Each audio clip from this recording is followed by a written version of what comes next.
ሰላም ጤና ይስጥልን ክቡራን ተመልካቾቻችን አድማጮቻችን ከሰዓቱ አጫጭር መረጃዎች ጋር እኔ ደረጃ አብቶል ነኝ።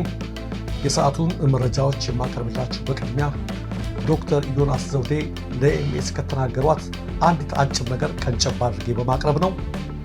ብልጽግና የሚለው አርማ ሎጎ ምንን የሚያመለክት ነው?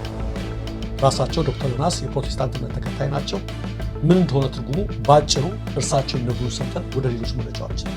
ብልጽግና ፓርቲ ሎጎውን አይተህ ከሆነ ሎጎ ሶስት ልጆች አሉ፣ የተለያየ ቀለም ያላቸው። ከዛ ሁለት እጆች አሉ ጥቁር የተቀቡ የሚደግፉ። ከዛ ደግሞ 12 ነጠብጣብ ወይም ደግሞ ጨረር የሚመስሉ አሉና ሎጎውን በምንነጋገርበት ሰዓት ላይ አስታውሳለሁ አዳማ ነበርና የተለያዩ የሎጎ ምርጫዎች ቀርበው ነበረ።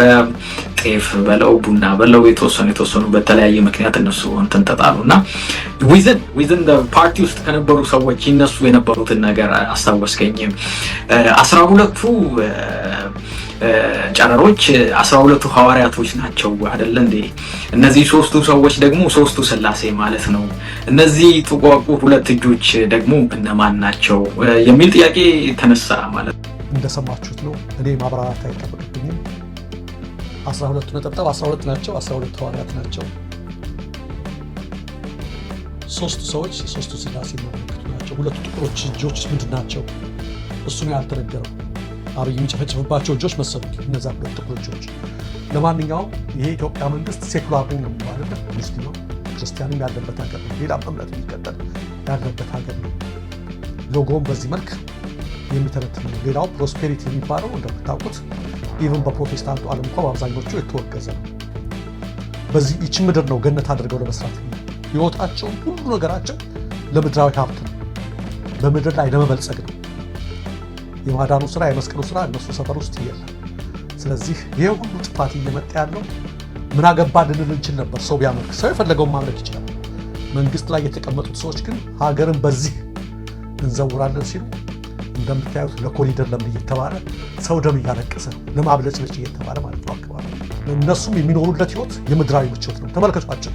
የአብይን ፔጆች ስለሚነዱት መኪና ስለሚያሰሩት ህንፃ ምናምን ሁሌ ትኩረታቸው ለዚህ ነው። ስለሚያሳስበን ይህን ጉዳይ አሁን ያመጣት። ሌሎቹስ ምን ይሉ ይሆን? ሌላው ከዚህ እምነት ውጭ ያለው ምን ይሰማል? በመንግስት ደረጃ ያሉት እንደዚህ ናቸውና ገና ብዙ ምስጢሮች ይወጣሉ። ኢቨን በክርስትናው ዓለም ራሱ ይሄ ፕሮስፔሪቲ ጎስፔል የተባለው የተወገዘ ነው፣ ተቀባይነት የሌለው ነው። ተመልካቾቻችን ለዚህም ነው ሀገሪቱ በእነዚህ ሰዎች ነው ተይዛ ቁልቁል እየተዳፋች ያለችው። ይህን ካልን ዘንዳ ወደ ሌሎች አበይት መረጃዎች ስናልፍ በጠዋቱ የኤምኤስ መረጃዎች እንደተነጋገር ነው በተለይ በአማራ ክልል በጎጃም አካባቢ ዛሬ 6ኛ ቀን ያስቆጠረ አውደ ውጊያ አለ። በደጋዳሞት እንደነገርኳችሁ የደረሱን ቪዲዮዎችና አንዳንድ ምስሎች ቢሆኑ ከማሳየት ታቅበናል። በጣም አስከፊ ነገር ነው እየሆነ ያለው በዛ አካባቢ ተመልካቾቻችን። ያ ብቻ አይደለም፣ በሰከላ ግሽ አባይም እንደዚሁ ግዙፍ የኮንክሪት ምሽግ ተደርምሷል። መከላከያው በዛም ከፍተኛ ጉዳት ነው የደረሰው። ያ ብቻ አይደለም፣ በማቻከል ወረዳም እንዲሁም ግራ ቀዳም ቀጠና ባለ ሁኔታ ውስጥ ከፍተኛ ጉዳት ደርሷል በመከላከያ ላይ። ከስፍራ የሚወጡት መረጃዎች እንደሚያመለክቱት ብዛት ያለው ኃይል ወደዛ በመግባቱ ምክንያት ነው እነዚህ ነገሮች የቀጠሉት። እንዲሁም ዛሬ ሰኔ 18 ቀን በደባርቅ ወረዳና ጥራይና ቀበሌ ከባድ ውጊያ ተካሂዶ በዛም ላይ መከላከያዎች ከፍ ያለ ጉዳት እንደደረሰባቸው የአካባቢው ነዋሪዎች ያደረሱ መረጃ ያመለክታል። በደጋዳሞት እንደነገርኳቸው 6ኛ ቀን ነው። በሌሎች አካባቢዎች 3ኛ ቀኑን አስቆጥሯል። በአካባቢው የሚደረገው አብዛኛውን ኃይል ከአካባቢው በማጽዳት ወደ ከተማዋ ገብተናል። ወደ ፈረስ ቤት ዋና የወረዳዋ ከተማ ፈረስ ቤት ገብተዋል የፋኖ ኃይሎች። እንደምትመለከቷቸው ፈረስ ቤት አቢሲኒያ ባንክ ቅርንጫፍን ሌሎችንም የባንክ ተቋማትና የህዝብ ተቋማትን እየጠበቁ ነው የሚገኙት። በጎጃም ከወትሮ በተለየ መልኩ ሰሞኑን እየተደረገ ያለው ውጊያ አሁንም ዜና እስከተጠናከረበት ጊዜ ተባብሶ መቀጠሉን ከስፍራው የሚደርሰን መረጃ ያመለክታል። ተመልካቾቻችን ወደ የሚከለክልበት ምክንያት ገንዘብ ስለሚጠራ አይደለም። ወደ መጠቀም የጀመርነት የኤርትራ ወጣት መኖሪያው ኢትዮጵያ ውስጥ ነው። ሌላው ተመልካቾቻችን አድማጮቻችን በአገር አቀፍ ደረጃ የደህንነት ቀን እያሉ የመረጃና የደህንነት ቀን የተባለ እየተከበረ ነው ዛሬ። በእነ አብይ ያን እያከበሩ ነው። በዚህ ላይ ወረቀት ወይም ንግግር ካቀረቡት መካከል ጌታቸው ረዳ አንዱ ነው። ጌታቸው ረዳ ከባድ ማስጠንቀቂያ ለብልጽግና ባለስልጣናት ለእነ አብይ ሰጥቷቸው፣ በተለይ በኤርትራ ጉዳይ ላይ ጥብቅ ማሳሰቢያ፣ የኤርትራ ጉዳይ የስልጣን ማብቂያችሁ እንዳይሆን የሚል ነገር ነው። እንስማው ጌታቸው ያለው። የኢትዮጵያ መንግስታት ከስልጣን መወገድ ከኤርትራ ጋር የተገናኘ ነው ከቀድሞ ጀምሮ አላቸው። ዛሬ ባቀረቡት የጠቅላይ ሚኒስትር አብይ አህመድ የአፍሪካ ቀንድ ጉዳዮች አማካሪ ጌታቸው ረዳ እንደ ደህንነት ስጋት ኤርትራ ልታመጣ የሚችለውን ስጋት በተመለከተ ገለጻ ሰጥቷል። ገለጻውን ሲጀምር ባለፉት 100 ዓመታት የነበሩ የኢትዮጵያ መንግስታት የኤርትራ ጉዳይን የፈቱበት መንገድ መሰረታዊ እንደሆነ በማንሳት ነው። መሰረታዊ ነገር በቅርብ ጊዜ ታሪካችን ውስጥ የኢትዮጵያ መንግስት መምጣትም ሆነ መሄድ፣ መውደቅም ሆነ መነሳት በቀጥታ ከኤርትራ ጥያቄ አመላለሳችን ጋር የተያያዥነት ነው በማለት ተናግረዋል። ጌታቸው አከለና የአፄ ኃይለ ሥላሴ መንግስት የኤርትራን ጥያቄ ለመፍታት የሄደበት መንገድ ለውድቀታቸው የራሱ አስተዋጽኦ አድርጓል። በተመሳሳይ የደርግ መንግስት የኤርትራን ጥያቄ ለመፍታት የወሰደው እርምጃ ለውድቀቱ ትልቅ አስተዋጽኦ አድርጓል። የኢህአዴግ መንግስትም የኤርትራን ግንኙነት በተመለከተ የተከተለው አካሄድ ለውድቀቱ ትልቅ ሚና ተጫውቷል በማለት አብራርተዋል። ኢቭን ኢህአዴግ የሚወደቀው በኤርትራ ምክንያት ነው የሚል ነገር።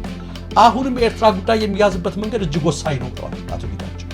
በአሁኑ ሰዓት ከኤርትራ ጋር ያለን ግንኙነት ቀጥታ የብሔራዊ ደህንነት ጉዳያችን ብቻ ሳይሆን ስለ ወደብ ስናነሳ፣ ስለ ግንኙነት ስናነሳ፣ ስለ ኤርትራ መንግስት ባህሪ ስናነሳ ከታሪክ አንጻር የኤርትራን ጥያቄ የምንመልስበት ሂደት ከአጠቃላይ ህልውናችን ጋር ተያያዥነት አለው። ይህን ነገር በአግባቡ ካልመለስን የእኛም ነገር በዚህ ጉዳይ ያከትምለታል የሚል ነው። ከኤርትራ ጋር ምን ያህል ስጋትና ፍርሃት እንዳለ ማለት ነው። ጌታቸው ይህን ተናገሩ። እንግዲህ በኤርትራ ስጋቱ የሚመነጨው ከየት እንደሆነ እንድትመለከቱት ከሚል ነው እና አብይንም አስጠንቅቋል ጌታቸው። ይህን ካለ በኋላ ጌታቸው አንድ ንግግር ተናግሯል። ስለ ወደብ የተናገረው ንግግር እናዳምጠው። ወደብ የሚከለክልበት ምክንያት ገንዘብ ስለሚጠራ አይደለም። ወደብ መጠቀም የጀመርንለት የኤርትራ ወጣት መኖሪያው ኢትዮጵያ ውስጥ ነው።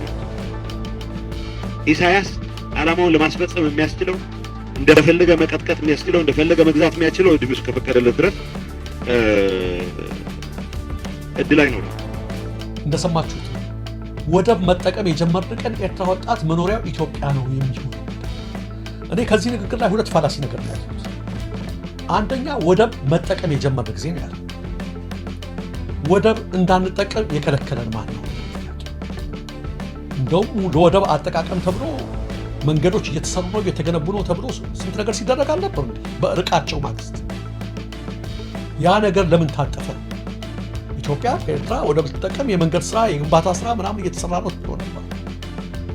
በኋላ ላይ ቆም ቅሬታ ቀርቦ ያ ብቻ አይደለም፣ ቅሬታውን ተከትሎ ኢቭን የወደቡን ነገር ማስኬድ ይቻል ነበር ከነ ልዩነት ማለት ነው። የእነ አብይ ዲፕሎማሲ ምን ሆነ? የኤርትራ ነፃነቴ በህልውና ላይ የተቃጣ ነው አለች። እና አብይ የተከተሉት አፕሮች አጠቃላይ ወደብ እንዳንጠቀም።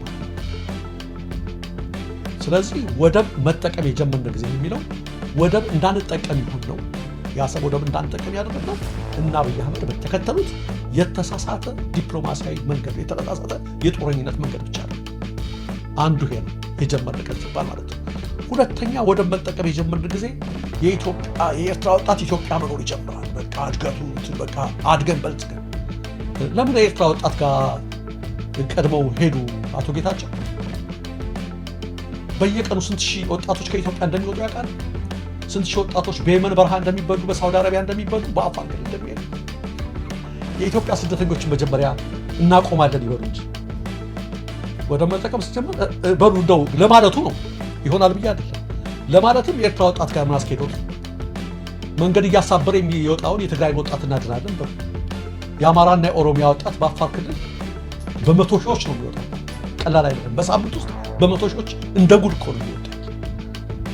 ኤርትራ ወጣት ጋር አስኬዶት እኮ ብዬ የኢትዮጵያ ችግር ከመጠን በላይ ከጭንቅላታችን ከጠራችን በላይ አልፎ ሄዶ የለም። ወደብ በማግኘት ብቻ የሚፈታ ነው ደግሞ አይሆንም። ብዙ የሚያነጋግር ነገር ነው።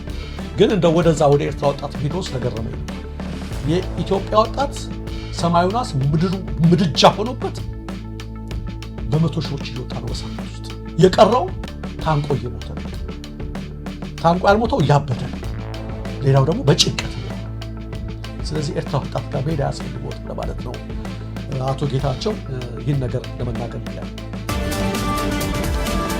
ሌላው መረጃ ተመልካቾቻችን፣ አድማጮቻችን በአዲስ አበባ ፖሊስ ዘንድ ከፍተኛ ሽኩቻ መከሰቱን በፖሊስ አባላትም በፖሊስ አመራሮች ዘንድ ከፍተኛ ሽኩቻ መነሳቱን ከፖሊስ ምንጮች የሚደርሱ መረጃዎች ያመለክታሉ። በተለይ እነ አብይ በአማራ ተወላጅ ፖሊሶች ላይ እምነታቸውን ማጣታቸውን ተከትሎ በርካታ የአማራ ተወላጅ የፖሊስ መኮንኖች መሳሪያ ያስቀመጡ ዱላ ብቻ እንዲታጠቁ መደረጋቸው ነው የልዩነቱ ምንጭ። ልክ በመከላከያ ውስጥ እንዳለው የብሔር ክፍፍል ሁሉ በፖሊስም ውጭ በተለይ ደግሞ በአዲስ አበባ ፖሊስ ውስጥ ከፍተኛ ክፍፍል አለና በኦሮሚያ ፖሊሶች ናቸው በብዛት መሳሪያ እንዲይዙ የተደረጉት እና የአማራ ተወላጅ ፖሊስ የሆኑ ብዙዎቹ ዱላ ብቻ እንዲይዙ መሳሪያቸውን ያስረክቡ ተብሎ ማስረከባቸው ነው ከፍተኛ ችግር የፈጠረው።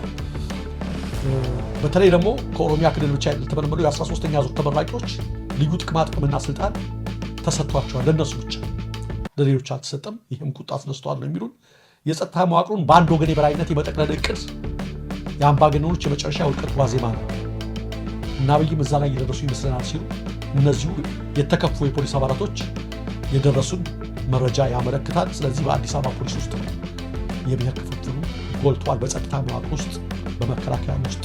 ይህ እንግዲህ ነገሮች መጨረሻ አካባቢ ሲደርሱ ግዴታ በራሳቸው ጊዜ የሚፈነዱና የሚከሰቱ ነገሮች ስለሆነ ሊገርመን አይገባም። ነገ ከነገ ወዲያ ሌሎች ነገሮችንም እንመለከታለን።